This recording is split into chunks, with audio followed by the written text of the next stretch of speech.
நமஸ்காரம். உங்கள் அன்பிற்கும் அபிமானத்திற்கும் ஒரு வித்யாபுத்திரன் வியாராஜா குளத்தூர் பேசுகிறேன். ஸ்ரீ மாத்திரை நமக. இதனுடைய 845வது வீடியோ. இந்த வீடியோ எதுக்கு கவரேஜ் பண்ணுறேன்னா, சமீபத்தில் ஒரு இது பார்த்தேன் யூடியூப்பில். மயிலாடுதுறை ராகவன் பிரத்யங்கரா பிரபா அந்த மாதிரி பேசியிருந்தார். ஸோ இப்போ அது நம்ம அவள்லாம் சின்ன வயசுக்கார ஏதோ படித்ததை வச்சு சொல்கிறா. அவள் ப்ராக்டிக்கல் எக்ஸ்பீரியன்ஸ் ஆனது எனக்கு. என்னோடய ஏஜ் அண்ட் எக்ஸ்பீரியன்ஸ் எல்லாம் இட்ஸ் மோர் தேன் தம். இப்போ பிரத்யங்கரான்ற இந்த தேவதை யார், எப்போ உதிச்சா, அதெல்லாம் தெரியும் நமக்கு. அதாவது பைரவர், வீரபத்ரர் எல்லாமே ஈஸ்வரனோட புத்திரர்கள் தான் சொல்லியிருக்கு. முருகர், விநாயகர், ஐயப்பன் சொல்கிற ஐயப்பன் ப்ளஸ் வீரபத்ரர் அண்ட் பைரவர், எல்லாம் 5 குழந்தைகள். ஸோ இந்த மாதிரி சொல்லும்போது இந்த பைரவர் அண்ட் வீரபத்ரர் எப்போ உண்டா, தக்ஷ யஜ்ஞத்தில் உண்டாகிறது. வீரபத்ரர் உதயமானது தக்ஷ யஜ்ஞத்தின் போது தலைமுடியிலேருந்து பிச்சு போட்டு அதிலே வீரபத்ரர் தக்ஷனை சிரச்சேதம் பண்ணிடுறார். அப்புறம் மாட்டு தலையை ஒட்ட வைக்கிறார். அது தனி கதை விடுங்க.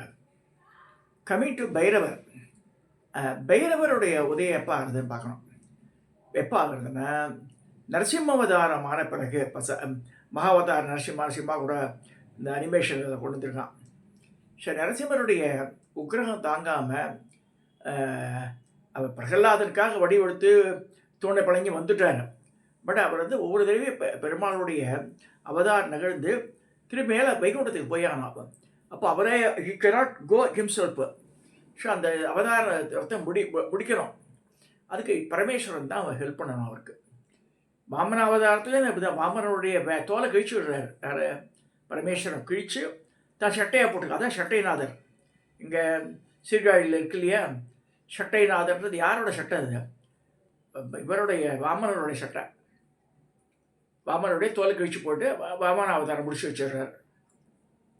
அது மாதிரி நரசிம்மருடைய இந்த கோபத்தை அடக்க முடியாமல் அவர் இதெல்லாம் ஹிரண்யகசிபுவெல்லாம் கொன்று இதெல்லாம் ஆயமாக இந்த கோபம் குறைவே இல்லை. லக்ஷ்மி வந்தான்னு சொல்லி வைஷ்ணவத்தை சொல்லுவார். லக்ஷ்மி வரல, யாரும் வரல. பிரகலாதனுக்காக வந்தார். அப்படியே அந்த அலையறார். எல்லாம் பயப்படுறார் பூமியில் இருக்கிறவாள்லாம்.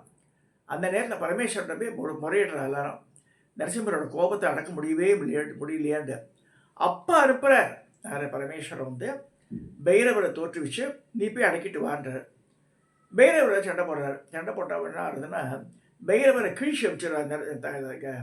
கூறிய நகங்களால் அவரை கிழிச்சோம்னா மாதிரி பண்ணிட்டா நரசிம்மர் அப்படின்னு சொல்லும்போது கலப்படான்னு சொல்லி தன்னுடைய முழு சக்தியை பிரயோகம் பண்ணுறார் அவர் மேலே. ஸோ நெற்றிக்கண் வந்துடுறது பைரவருக்கு. அதாவது நரன் அண்ட் சிம்மம் 2 தான். அதாவது உடம்பு மனுஷ உடம்பு, தலை சிங்கத்தலை, 2 கை, இப்படிதான் வராரு நரசிம்மன். இப்போ 4 கை, சங்கு சக்கரம் அதெல்லாம் பின்னாடி ஆட் பண்ணுறது தான். ஆனால் இவ என்னன்னா, பைரவர் முதல் தடவை கிழிச்சு அனுப்பப்பட்டு திருப்பி வரும்போது எப்படி வராருன்னா, இங்கே தான் ஒரு ஸ்மால் இது இருக்குது. 8 காலோட வராருன்னு சொல்லியிருக்கு, 4 காலோட வராருன்னு இருக்கு. மேலே சரபேஸ்வரர், அதாவது சாலிவேசாயி வித்மகேன்னு வரும். ஸோ அந்த சரபேஸ்வரர் ரூபம் எடுக்கிறார். ரெக்கை முளைச்சி வருது, 2 ரெக்கை. அப்போ யாழி முகம் வருது. ஸோ இந்த மாதிரி வரார் அவர். அதாவது அந்த பட்சியோட அந்த அழகெல்லாம் வந்துடுது. மூஞ்சில் 2 ரெக்கை, கையில் சூலம், கபாலம், பாசம், டமரகம், இதெல்லாம் சொல்கிறார். இதில் ஒன்று பார்க்கணும் நீங்கள். சரபேஸ்வரருக்கு அப்படி தான் இருக்கும். சூலனி துர்கா தான் வச்சுருப்போம், பைரவர் தான் வச்சுருப்போம், பத்ரகாளியை தான் வச்சுருப்போம். சூலம், கபாலம், பாசம், டமரகம், இதுதான் இந்த 4 கையை தான் மெயினாக இருக்கும். ஸோ இப்போ அவரோட சட்டை போடுறப்ப அப்புறமா இந்த 2 ரெக்கை முளைக்கிறதவருக்கு சரப பட்சியாக மாறிடுறார். அண்ட பேருண்ட பண்ணுற பட்சியாக இவர் மாறுறார். யார்? நரசிம்மர். ஸோ நரசிம்மருக்கு ஒரு 18 நாள் யுத்தம் நடக்குதுன்னு சொல்லியிருக்கு. ஸோ இது மாதிரி வரும்போது நரசிம்மருடைய அந்த கோப அவசரத்தை அடக்கிறது யாருன்னா சர்வேஸ்வரர் தான் அடக்கிறார். அந்த சரபேஸ்வரர் நடக்கிறதுக்கு என்ன ஆகுதுன்னா, நரசிம்மர் வந்து விஸ்வரூபம் எடுக்கிறார். அந்த விஸ்வரூபம் எப்படி இருக்குன்னா, பூமிக்கு ஆகாயத்திற்கு இருக்கு. அது மேலேருந்து ஆகாயத்துலேருந்து பட்டு இவ ஆகாச தேவதை. பூமியில அந்த 2 ரெக்கை தோன்றுறது இல்லையா சரபேஸ்வரருக்கு? ஒரு ரெக்கை சூரணி துர்கா, ஒரு ரெக்கை பிரத்யங்கரா.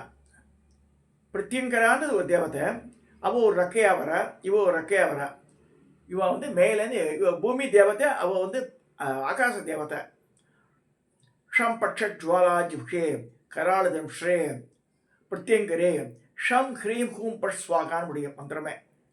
ஸோ மேலேந்து ப்ரெஷர் கொடுத்து அப்படியே அமுக்கிறா, கீழே வந்து சூழ்நிலை பிடிச்சிட்டுறா.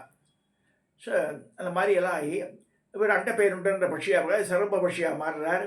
இந்த மாதிரி சண்டையில் ஆகி கடைசியில் நரசிம்மருடைய கோபாபிஷேகம் 2 பேர் ஆலிங்கனம் பண்ணும்போது அந்த நரசிம்ம சுவாமி வந்து எல்லா கைகளை கூப்பி தொடரா மாதிரியும் அவரை காலில் பிடிச்சிட்டு இருக்கா மாதிரி காமிச்சிருப்பாங்க தூண்லாம். இந்த சர்வேஸ்வரருடைய வடிவங்கள் மாடம்பாக்கத்தெல்லாம் போகிற அந்த தூணில் தான் பார்க்கலாம் நீங்கள். ஸோ இதில் வந்து சரபேஸ்வரருக்கு ரொம்ப ஹெல்ப்ஃபுல்லாக இருந்த சக்தி யாருன்னா இந்த பிரத்யங்கராந்திர சக்தி. இவ கையில் என்ன வச்சுருக்கா பாருங்க, டமரகம், சூலம், அப்புறமா வந்து ஒரு கையில் இந்த அரசோட அந்த பாசம் இருக்கு, கபாலம் இருக்கும். இந்த மாதிரி நார்மலாக வாழ வச்சுட்டு இருக்கிறதாருன்னா நம்ம கோவிலில் கூட இருக்குது. இங்கே மகாலட்சுமி நகர் இருக்குது, இதில் சேலியூரில். அங்கே வந்து புவனேஸ்வரி, தண்டாயுதபாணி சுவாமி, ஒரு சைடில் பிரத்யங்கரா, ஒரு சரபேஸ்வரர், நடுவில் வந்து மகாமேரு பிரதிஷ்டையோட. அங்கே தத்தாத்திரேய, சனீஸ்வரன் எல்லாம் பெருசு பிரம்மாண்டமாக இருக்கும். பல ஏக்கர் கணக்கில் இருக்க கோவில். சாந்தானந்த சுவாமிகளாக ஏற்பட்டது இந்த காலத்தில். நான் நிறைய போயிருக்கேன். அங்கே வந்து இப்போ ஐம்பொன்லேயே பண்ணியிருப்பாங்க, கிரேனில் வச்சு தான் இறக்கி நான் அந்த காலத்தில் நான் போயிருக்கேன். இப்போ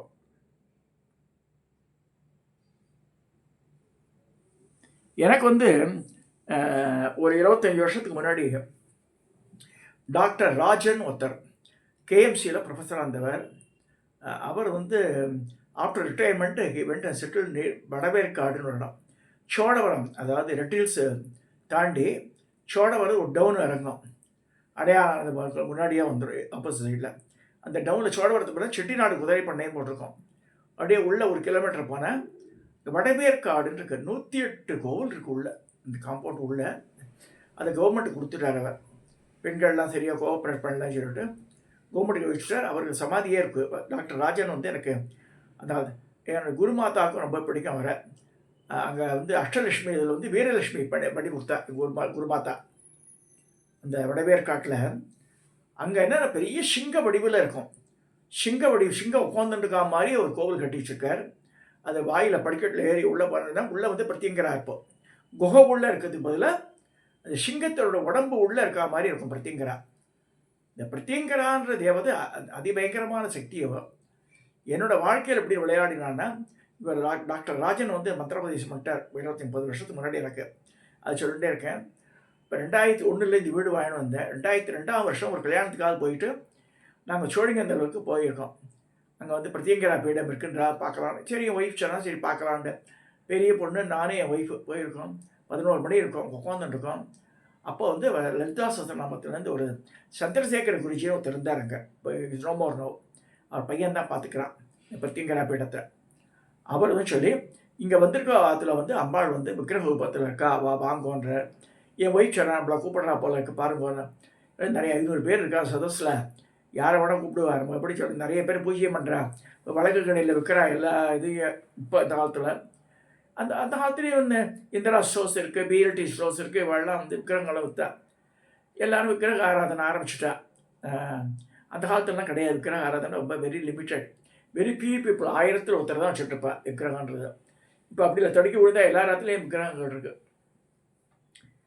ஸோ அது மாதிரி இருக்கேன் 25 வருஷத்துக்கு முன்னாடி. அப்போ திருப்பி செகண்ட் டைம் சொல்லி 3ஆவது தடவை அப்படியே இந்த பெரம்பை வச்சுட்டு காமிச்சினே வந்து எங்கள்கிட்ட வந்தார். அங்கே பார்க்குற செகப்பு கல்ல சொக்கா போட்டிருக்கேன், எழுந்து வா, என்ன புக்கு பண்ணிக்கிறேன், காத்தாலேருந்து காத்துட்டுருக்கேன் உனக்காகன்ற. சரி, நானும் மனைவி போகிறேன். உங்கள் அம்மா பேர் சரஸ்வதியா? ஷீ இஸ் நோ மோர் தான், கரெக்ட் தானே அப்படின்னார். ஆமான்னு.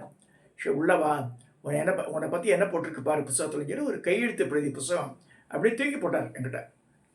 பிரத்யங்கரா பீடத்தை சத்தியமாக 24 வருஷத்துக்கு முன்னாடி நடந்தது என் வாழ்க்கையில். அதில் வந்து எழுதியிருக்கு, வித்யாபுத்திரன் எழுதியிருந்தது. எங்கள் வீடு பேர் சௌபாகியா, அதுவும் எழுதியிருந்ததில்ல. ஸோ உங்கள் காலத்தில் வந்து அப்பா சாஸ்வதமாக உட்காந்துட்டுருக்கேன், உனக்கு எந்த விதமான பயமோ கிளேசமோ கூடாது, எல்லாத்தையும் உனக்கு வெற்றி தான் உண்டாகும் சொல்லி அப்புறம் ஆசீர்வாதம் பண்ணார்.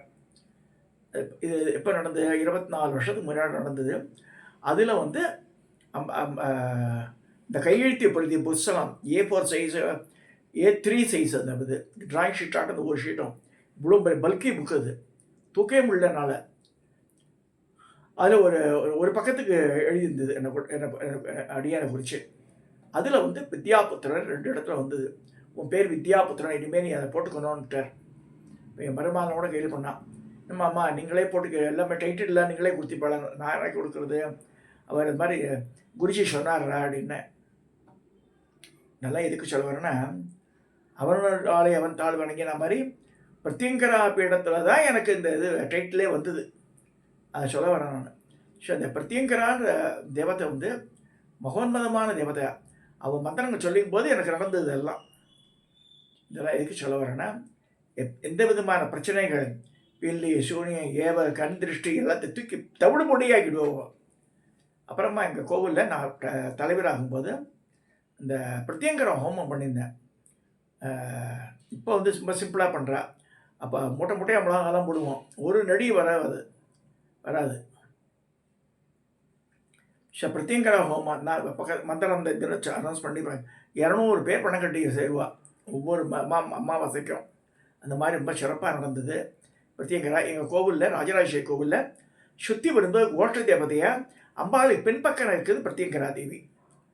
ஸோ நான் சொல்கிற மாதிரி பின்னாடி சிங்க வாகனம் இருக்கும், கையில் சூலம் கபாலம், மேல் கையில் பாசம் டமரகம் இருக்கும்.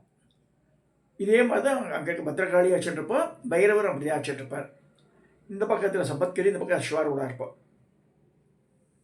இதெல்லாம் எதுக்கு சொல்கிறேன்னா, இந்த பிரத்யங்கரான்ற தேவத்தை அப்பேற்பட்ட தேவதை அவள் வந்து சாதகன் கூப்பிட்றாருனே உடனடியே இறங்கி வந்து ஃபீல்டில் ஆக்ட் பண்ணுவோம். நமக்கு யாரும் எதிராளி இருக்கவே முடியாது. எதிரி தொல்லைகள் இருந்து காப்பாற்றுறதுக்கும் சரி, திருஷ்டி தோஷங்கள்லாம் போகிறதுக்கு தெரியும். பிரத்யங்கரா வழிபாடு ரொம்ப சால சிறந்தது. அது மெயின் தேவதையாக இருக்குன்னு மந்திரங்களாக சொல்லாமே, ஓம் பட்சத்வாலா ஜுகே கராளுதம் ஸ்ரீ பிரத்யங்கரேஷம் கிரி பூம்பட் சுவாகா அது சொல்லிட்டு போகலாமே. அந்த மந்திரம் தான் நான் சொல்லுவேன். நித்தியப்படி பூஜையிலையும் அவளுக்கு ஒரு புஷ்பத்தை சாத்தி இந்த பிரத்யங்கரா மந்திரத்தை சொல்லுவேன். இதுக்கு சொல்ல வரேன்னா, மாசகாலம் தெரிஞ்சுக்கணும் இந்த தேவத்தை இதுக்கு உண்டான பலன். பிரத்யங்கரான்ற தேவத்தை யார்? காளி, பத்திரகாளி தான் ஆகும். பத்திரகாளியினுடைய இன்னொரு ரூபம் தான் பிரத்யங்கரா. இதை சொல்லி இந்த பதிவை நான் நிறைவேற்றுகிறேன். பிரச்சனைகள் இருக்கவாள்லாம் வந்து அதுக்கேற்ற தெய்வத்தை கும்பிடுங்க. அங்கேயே பிரத்யங்கரா பீடத்தில் வாராகியும் இருக்கும், உள்ள நுழையும் போதே வாராகி இருக்கும். இந்த பக்கம் மதுரை வீரன் இருப்பான், அந்த பக்கம் வேதாளம் இருக்கும், வேதாளி அப்படி போட்டிருப்பான். உள்ள போனால் பெரிய காளி, நிற்கிற காளி இருக்கும். அப்புறம் வந்து நீல சரஸ்வதி இருக்கும் மேலே. பிரத்யங்கரா தேவி இருப்போம். ரொம்ப அழகான க்ஷேத்திரம் அது. ஜெயலலிதா மேடம் இருக்கும்போது நிறைய ஹெல்ப் பண்ணியிருக்காவோ, அந்த கோவிலுடைய நிர்வாகத்துக்கெல்லாம் நிறைய பண்ணியிருக்காவோ சொல்லி இந்த பதிவை நிறைவு செய்கிறேன். வாழ்க்கையில் பிரச்சனை உடையவா இந்த பிரத்யங்கரா வழிபாடு பண்ணுங்க. ஏன்னா அது வந்து that is a protective force நமக்கு. ஸோ எப்படி வாராகி இருக்காளோ அந்த மாதிரி பிரத்யங்கரா வாராகியோட பவர்ஃபுல்லுவோம். வாராகி ஓரளவு தான். தண்டநாத்தான்றது தண்டநாதா பஞ்சமி, அரிக்னி, ஆக்ஞா சக்கரேஸ்வரி பஞ்சமி, வாராகி அம்பான்றதுலாம் அது அவரோட சக்தி ஓரளவு தான். பிரத்யங்கரான்ற தேவத்தை வந்து பத்ரகாளி வெரி பவர்ஃபுல். எதிரே தும்சம் பண்ணி விடுவோம். ஸோ அதனால் வந்து ரொம்ப சப்போர்ட்டிங்காக இருப்போம் மனுஷாளுக்கு. அந்த சோழிங்கந்தூர் போகிறவாள்லாம் பார்த்துட்டு வாங்க அந்த கோவிலில் போய். இதை சொல்லி இந்த பதிவை நிறைவு செய்கிறேன். சப்ஸ்கிரைப் பண்ணுங்க, ஷேர் பண்ணுங்க, லைக் பண்ணுங்க.